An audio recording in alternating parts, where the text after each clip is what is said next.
Districts are falling one after another.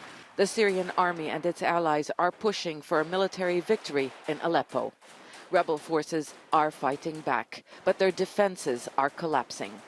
Clinging to what remains of their strongholds in the east of the city hasn't been easy in the face of a massive assault. And life for the civilians trapped in the war zone has become unbearable. Hussein has family there. He shows me their messages. They are cries for help.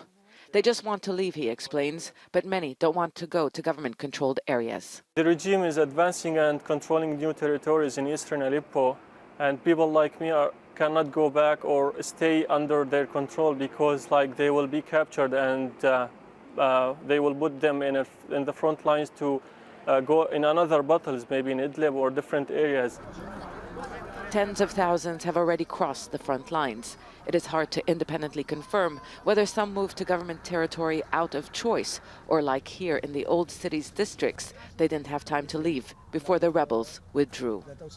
The rebels in Aleppo are calling for a 5-day ceasefire to ease the suffering of the people trapped inside the battleground. The Aleppo Leadership Council put forward what it called a humanitarian initiative. It wants the United Nations to supervise the evacuation of some 500 medical cases, as well as civilian evacuations to the northern countryside of Aleppo. And after that happens, negotiations on the future of the city can begin.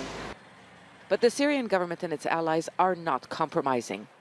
They've repeatedly said rebels must leave the city before there can be a ceasefire.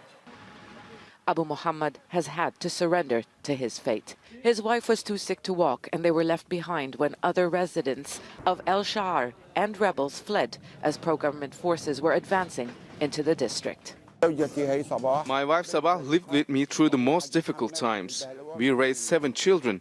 There was heavy bombing. We don't know where our children and their families are. I'm trying to find someone to take her to a hospital. But there are few ambulances left here, no fuel for vehicles, and no functioning hospitals. Help never came. Sabah died. Many Syrians in the besieged enclave fear she won't be the last. Sana Khudr, Al Jazeera, on the Turkey-Syria border.